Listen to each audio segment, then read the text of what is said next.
So good morning, ladies and gentlemen. My name is Peter Wright, and welcome to our introduction to verified carbon offsetting. In a moment, I will hand you over to our two experts at ClimateCare, Vicky and Ollie, who will spend the next 20 to 25 minutes to take you through the subject matter. But before I do, I'd just like to run through a few housekeeping rules. So the webinar is being recorded and will be made available to you after this morning's session. And for the duration of the webinar, we will also be placing you all on mute. There will be an opportunity to ask questions throughout the Q&A, through the Q&A button at the bottom of your screen. And if it's okay, we will answer your questions at the end of the webinar. So without further ado, I'd like to pass you over to Ollie, who will now start the webinar. Hi everyone, and thanks very much for the introduction, Pete, and welcome to you all. Thank you very much for taking the time to join us today. It goes without saying that I hope everyone is safe in these unprecedented times. I just wanted to briefly introduce myself and my co-presenter, Vicky. My name is Oliver Forster. I'm the Director of Business Development here at ClimateCare, and I'll be presenting to you with Vicky. Hi there, my name is Vicky Lay and I work in the new programs team working with corporate clients alongside Ollie. Great, thanks Vicky. So just to give you some background on the webinar, what we have seen over the last 12 months is a really substantial increase in interest in carbon offsetting. So what we wanted to do in this webinar is for those who are starting out on their offset journey, just to provide an introduction to carbon offsetting and a bit of a 101 on some of the key concepts and how it works. So with that in mind, we've framed the webinar around giving you answers to three questions which we're commonly asked. The first question is what is carbon offsetting, which we get asked very frequently. And so we've given some of the background to carbon offsetting, how it fits within global efforts to tackle climate change, as well as the nuts and bolts of actually how it works. The second question is, how do I know it works? And Vicky will go on to talk to you about some of the standards and protocols that have been developed to ensure the environmental integrity of offsetting. And the third question we have endeavored to answer is, how can it help my organization? So we've set out some example projects and programs which demonstrate how companies are using carbon offsetting. First and foremost, we wanted to place offsetting in context to help you understand what it's aiming to achieve. If you go on to the next slide, Vicky. Under the Paris Agreement, the world has set out an ambitious target to limit global warming to 1.5 degrees. And there are two broad categories of actions that we need to take globally in order to stand a chance of meeting that target. The first thing we've got to do is decarbonize our economy. And that means things that you'll all be familiar with, like increasing renewable electricity generation. It means electrifying our transport network. And the second big bucket of activities that we need to take on is to protect and enhance our carbon sinks. So this means protecting our existing carbon stock in rainforests and in peatlands, as well as starting to enhance them so that they can support us in achieving our climate objectives. Now, society has a number of tools available to it in order to achieve those two objectives, and governments and states can use they can update the law, and they are updating the law in order to create tax and incentive systems which promote the achievement of those objectives. As organizations, there are also lots of tools available to us, and we can do things like switching to renewable energy, we can reduce the amount of energy we use, we can fly less. And one of those tools is offsetting. And if there's one thing that I want you guys to remember about offsetting from this webinar, is that ultimately it's simply a tool that we have to reach those global objectives of decarbonizing the economy and protecting and enhancing our carbon sinks. If you go on to the next slide, please, Vicky. Offsetting is a tool with a very clear mission statement, and as we move into the era of the Paris Agreement, I think it's very offsetting's role is very clear, and we talk about offsetting in terms of closing 3 gaps. And these are the gaps between what we know we need to deliver in order to meet the 1.5 degree objective set out under Paris and what the current state of affairs is. So the first gap we talk about is the ambition gap. So that gap describes the gap between all of the countries under the Paris Agreement have pledged emissions reductions. And if you add up all of those pledges, they'll still result in 3.5 degrees of warming. So organizations taking on offsetting on a voluntary basis can support us in closing that ambition gap. The second gap is the time gap. So we know that any climate strategy that's predicated on waiting to the last minute and then drastically reducing our emissions is very unlikely to work. And offsetting provides a means of reducing global emissions now, whilst organizations decarbonize their operations over the coming years. The third gap is the finance gap. And we know that we need to deploy trillions of dollars in order to meet that 1.5 degree objective. And the voluntary carbon market and voluntary offsetting is a way of deploying carbon finance to help meet that finance target. Obviously, companies working on a voluntary objective aren't going to be able to make up that finance gap by themselves. We need countries and governments to step up to doing that too. But I think that organizations working through the voluntary carbon market can help to achieve that objective.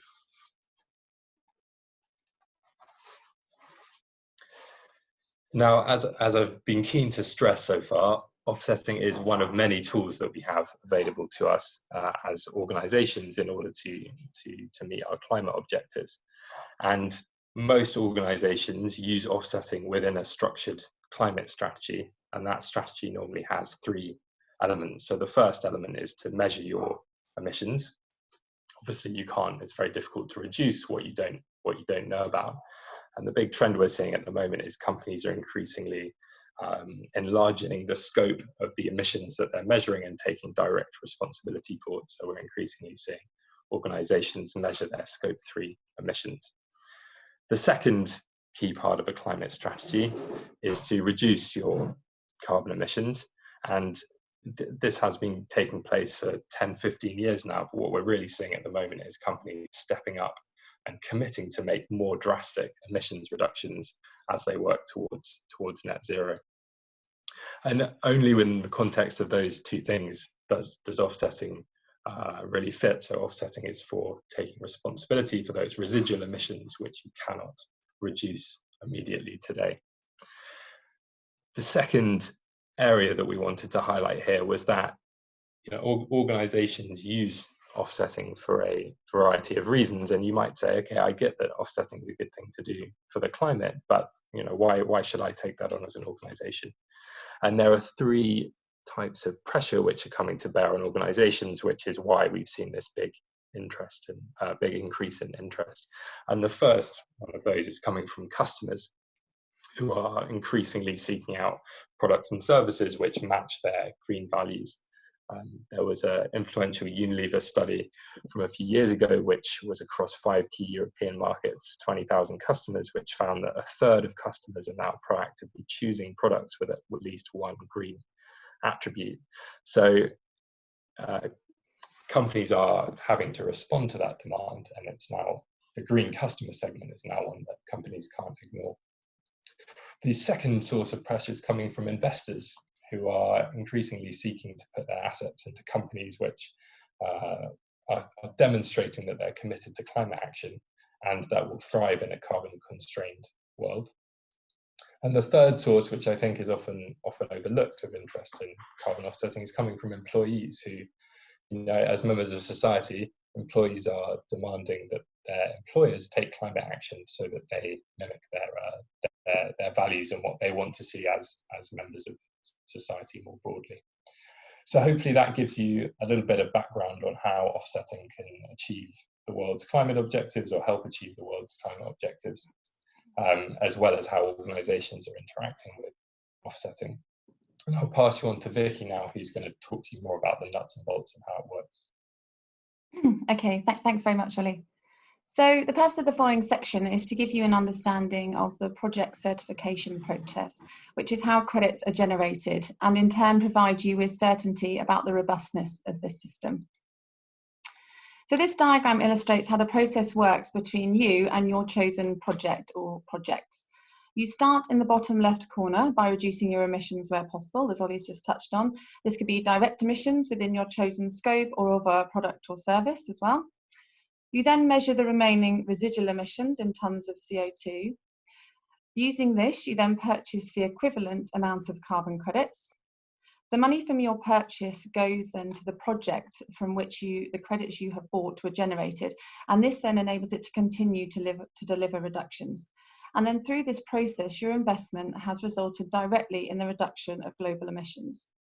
And by doing this to the equivalent amount as your residual emissions, you have offset the volume and then will receive a certificate to confirm your actions. The process is then repeated over time. In order to really understand the true value of carbon offsetting as a tool against climate change, you need to have confidence in what they're delivering. The vehicle for mobilising carbon finance is through verified emissions reductions, which are also known as VERS or carbon credits. Each one of these is equivalent to 1 tonne of emissions reduced or removed. For a project to be able to receive credits, they must be registered with one of the internationally recognised carbon standards, such as the Clean Development Mechanism, CDM, VERA or Gold Standard. At this point, I should highlight that it's this which distinguishes verified emissions reductions derived from certified projects from non-registered emissions reductions derived from projects that are not registered. They may have very similar goals, but they've not undergone this formal verification process. In order to achieve registration, a project has to demonstrate outcomes against methodologies that have been approved by the United Nations Framework Convention on Climate Change. These methodologies are specific to each technology, for example, deforestation, clean cooking, tree planting, etc. But fundamentally, every methodology has to prove the same 4 core elements. The first is simply that the emissions must be real and will happen. It might be obvious, but this is a foundational element of all methodologies. The second is that they have to be measurable, and this means that there must be a way to quantify the volume of emissions reduced. For example, with deforestation, a baseline deforestation rate is calculated at the very beginning of a project using satellite imagery. The planned interventions are then implemented, and after a fixed period, which is called a verification period, the deforestation rate is then recorded again, and the difference between that and the baseline used to calculate the reduction. Using data for embedded carbon, this is then converted into the amount of carbon that's been saved. The third criteria is called additionality, and by this we mean that a project has to demonstrate without the addition of carbon finance, the reported emissions reductions would not have occurred. This is really fundamental to the integrity of verified carbon offset credits. The approved methodologies look for this to be shown by checking that there is no better alternative, what the barriers are that carbon finance is required to overcome, and that there's nothing similar already out there. The final is called permanence, and this identifies and assesses the risks of a reversal of the emissions reductions or removal and puts in place measures to reduce this as much as possible. And also a fail-safe mechanism in place to compensate and rebalance the market if the worst were to happen, for example, a forest fire.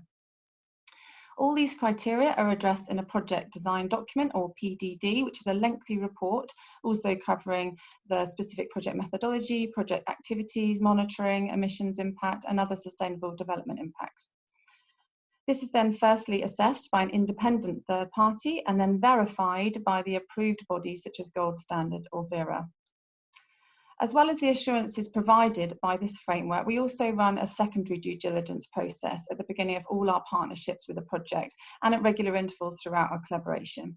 And this includes a robust proprietary process based on international banking KYC, know your customer, and anti-money laundering standards, and a full review of the carbon and independent audit paperwork and extensive project and counterparty derogatory information assessments.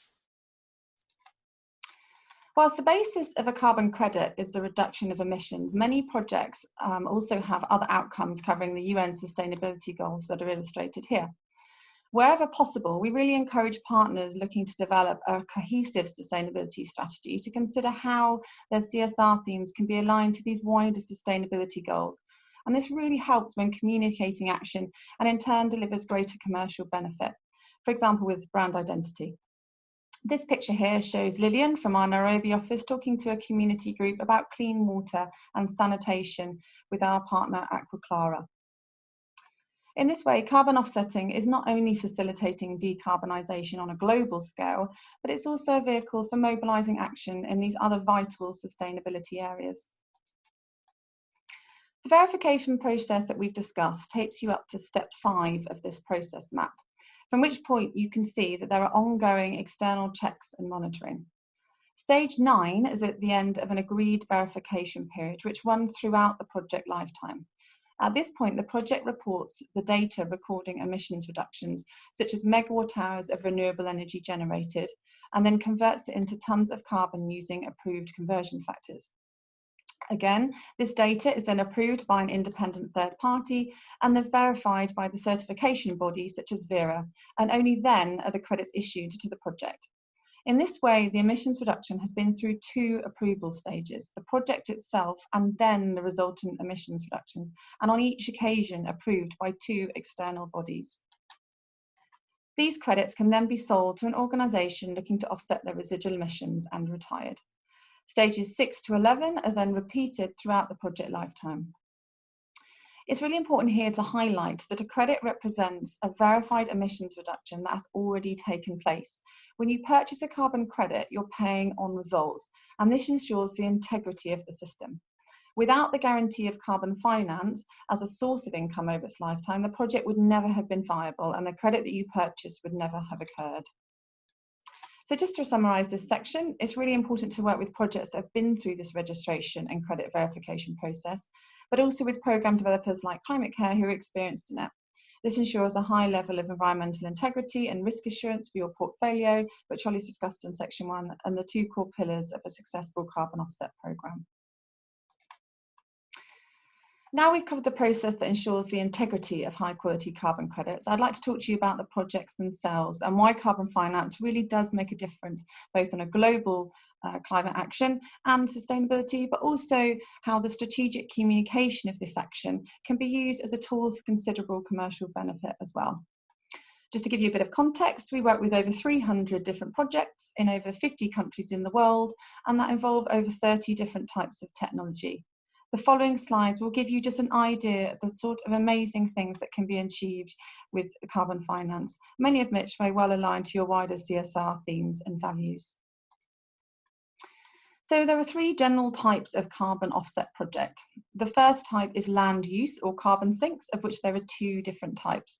The first is reduction, and this is through the protection and management of carbon sinks, the most common and largest scale of which is rainforest protection, but also preservation of mangroves and peatlands and things like that. Secondly is sequestration. The most well-known of these is tree planting, but there are also innovative projects involving seaweed and kelp, which show great promise as well. The second project type is household level.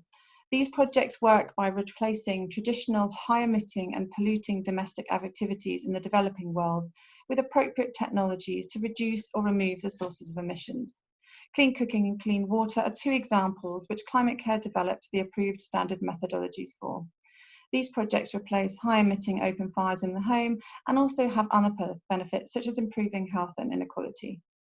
The final project type is grid-scale renewables, and this is decarbonising regional and national energy supply through opting for renewable power sources such as solar, wind and hydro, and by making these renewable energy sources financially viable over traditional fossil fuel alternatives.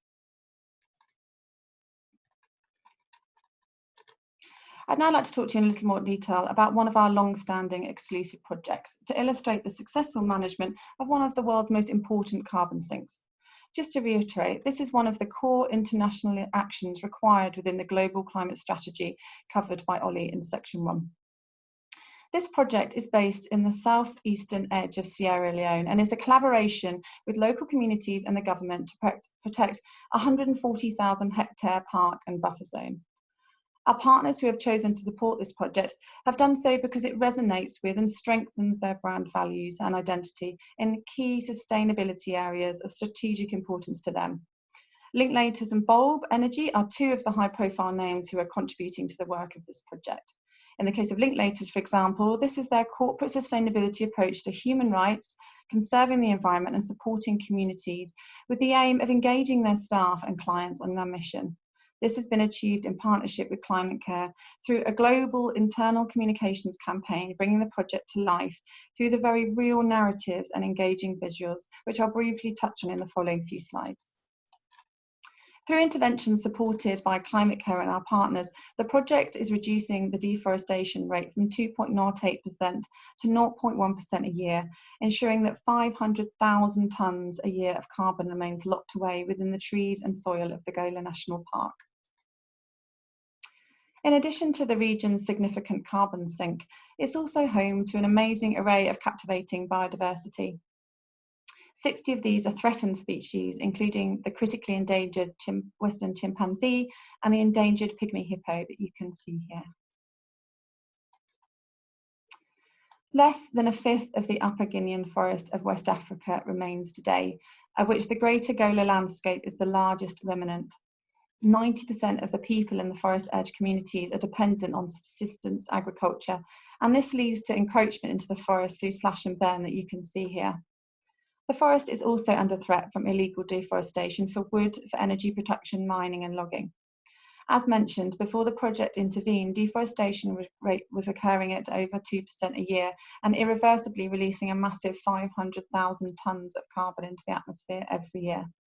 Not only is the region's biodiversity threatened by loss of habitat, but also from poaching and trapping for food and trade.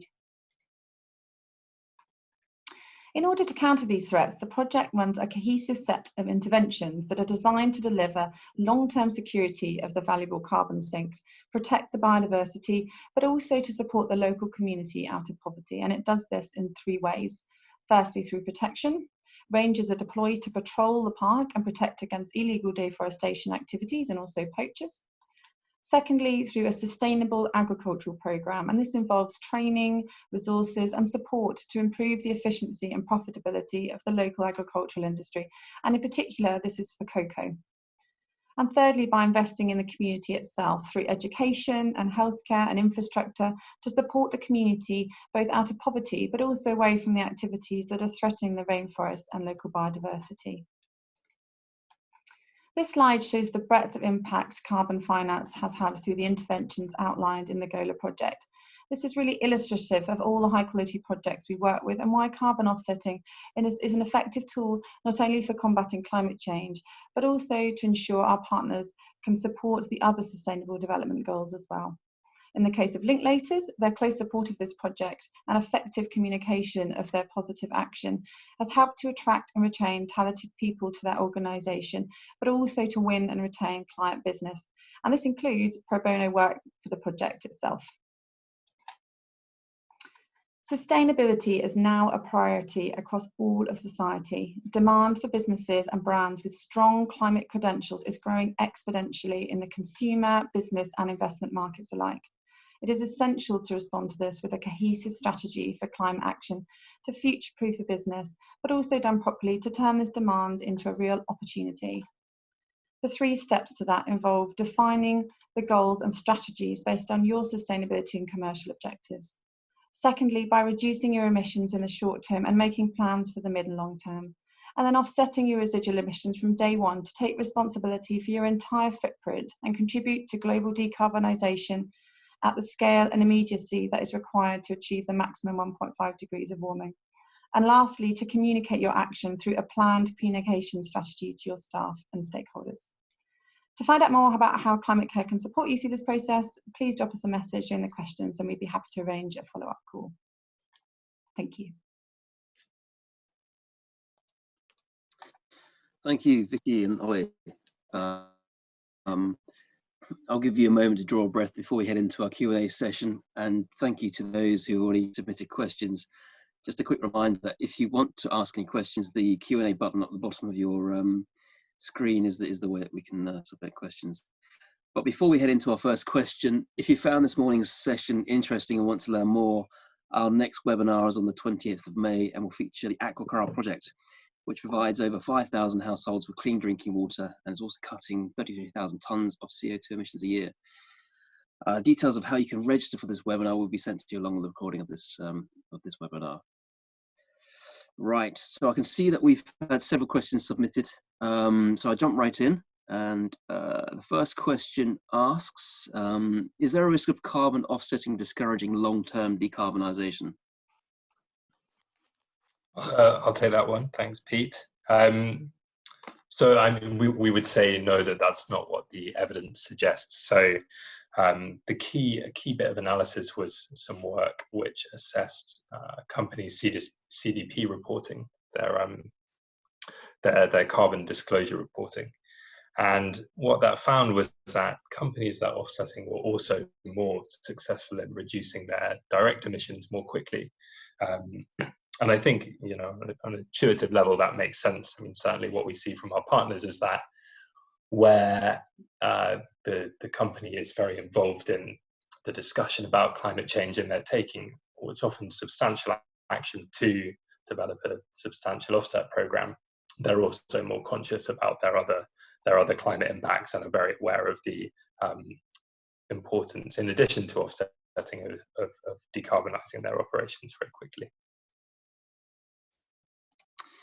Okay, thank you. Number of questions coming through now. We'll try to answer as many of these as we can. So Ollie, Vicky, do you anticipate demand outstripping supply? Yeah, that's a good question. Thank you for that one. I mean, certainly at the moment, we don't, in the immediate future, anticipate that situation occurring. There are obviously, across the different project types, there are different levels of demand, and for some of those project types, the demand is you know, really starting to increase now, and that indeed in the coming years it might start to. It's from SBT on the application of offset to a business scope 3. Yeah, good question, whoever. This is very much a live topic of discussion at the moment in our sector. SBT themselves are currently getting ready to publish their own guidelines on the application of offsets under science-based targets. I think what's clear is that there'll be a role for what are called removal offsets, so offsets which take carbon out of the atmosphere and sequester them, either through things like tree planting or through direct air capture, as well as, certainly in the short term, I think SBT recognise that there'll be a continued role for what are called avoided emissions offsets, so offsets which help sectors like clean cooking or rainforests to avoid creating more carbon emissions. ClimateCare, we're also determining our guidelines at the moment, and I think it's clear that companies that have signed up to SBT will take action in addition to being carbon neutral today to work towards their future net zero commitment, and that may involve things like developing removal projects themselves or including a proportion of removal credits in their existing offset portfolio. Okay, great. Right, next question from Susan. How can projects that are verified for their potential to reduce emissions be additional if they should be reduced anyway? And what is considered BAU? Yeah, thanks, Susan. So, I mean, you're absolutely right in that you say that everyone should be reducing their emissions now from a climate change perspective. Obviously, there are still barriers to decarbonising, and the baseline scenario is assessed on a project-by-project basis. So often the barriers will be financial. So Vicky in the webinar talked about the example of the Gola Rainforest project, for example, which is in Sierra Leone. And in Sierra Leone, the entire national parks budget is $100,000. And in order to achieve the outcomes that we want at the Gola Rainforest, the project budget is in the millions of dollars. So you can see that there's a clear role for carbon finance to help with the protection of the Gola Rainforest. And, you know, likewise with clean cooking projects, for example, often there are really strong financial or cultural barriers for the adoption of cleaner cooking practices. So that baseline is really assessed on a project by project basis, and it's set out formally in project documentation. Okay, thank you. I think we've got time for a couple more questions. Next question then, can you tell us about biodiversity offsets, please? Thank you for that question. Yeah, so I mean, as ClimateCare, we focus mostly on carbon offsetting, but we do, through our Nairobi operation, look at the ways that we can diversify beyond carbon, and whether there's a way that we can systematically measure things like biodiversity or health outcomes, and create those into a credit-based mechanism. At the moment, most of our work, as I said, uses the carbon offset mechanism. Obviously, lots of the carbon projects that we work with also create positive biodiversity outcomes, but they're not what I think you're getting at as a specific form of biodiversity offset, which ClimateCare don't currently work with. Okay, and I think probably the last question then, who decides the official accreditation? Vicky, do you want to take that one? So the methodologies themselves are approved under the UN Climate Committee. So that's where the stem of it comes from. But then each of the methodologies adopted by the CDM, as I mentioned, or Gold Standard or VERA. So it's all third party, but the root of it comes from the methodologies that are approved by the United Nations Committee on Climate Change. Okay, thank you, Vicky. I think we're fast running out of time now. But if you do, and I see many of you have asked further questions, which we will anticipate to answer, and we'll come back to you in due course. So with that, it just leaves me to thank Vicky and Ollie for presenting today, and also to thank you for joining this morning on behalf of ClimateCare. Vicky and Ollie, again, thank you for your time. And we hope to see you at the next webinar on the 28th of May. Until then, please stay safe and goodbye. Thank you. Goodbye. Thanks, everyone.